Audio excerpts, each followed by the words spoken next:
This is an excerpt of a forthcoming novel entitled, this excerpt is entitled Snow Queen on a Party Bus. Yeah. Sitting on a party bus next to this white dude that looked like New Jersey, he remembered on a trip back from DC, Easter weekend, he'd sat next to a blonde kid on a Chinatown bus headed back to the city.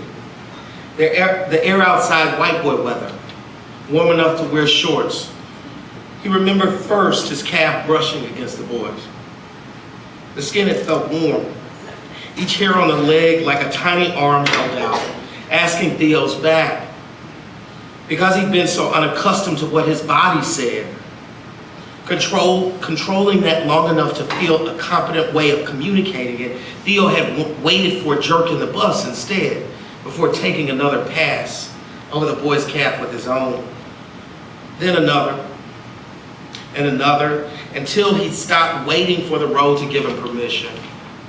Finally, he just held his leg there, and so had the boy, asleep, his warmth unflinching, and Theo had taken that as a kind of permission.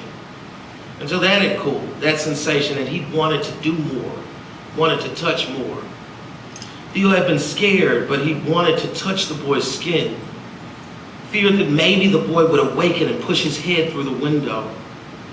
Every expression of his desire seemed to promise that kind of violence, but he wanted to.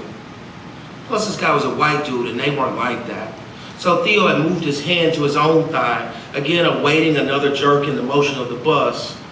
His hand had then slid into the crease between their thighs, a seam too deep for it then to rise onto the ridge of the boy's thigh without his having launched it there.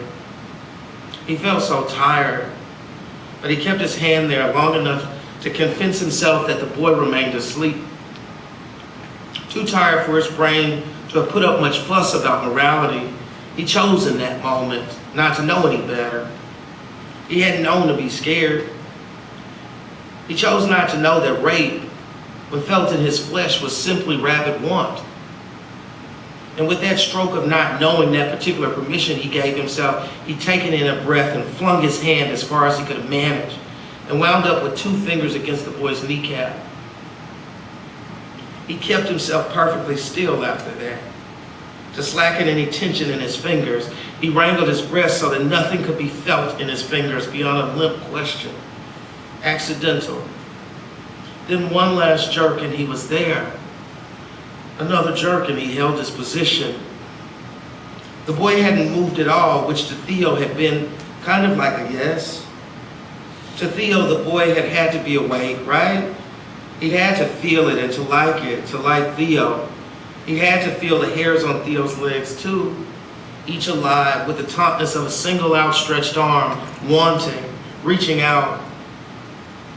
He had to feel the way that they were embracing that way, calf to calf, hand to kneecap, even if they both kept their eyes closed. Theo had felt himself expressing that he wanted him, and the boy had answered yes. He said that Theo could go ahead, have at it. And so he'd been able to settle himself there until nerves had come rearing to life in other parts of his body, wanting their chance too. The crook of his arm, the tip of his nose, not going to be satisfied until he'd managed to make it chest to chest with that boy. Every part of themselves facing and bared, copping feels, probably still while their eyes were closed, and then the boy had exhaled. And like as if turning over in his sleep, he'd moved away. Just as Theo's palm had begun slipping back from the boy's kneecap, back toward his middle, along his thigh, and with ticklish intent toward the boy's crotch. The boy had moved away, taking his thigh toward the window, and left Theo's hand to fall again, back against the seat fabric. Now Theo couldn't turn his head away from that. And so they came like a procession, the things he'd done simply from wanting so desperately. Jumping up on tables in bars, drunk.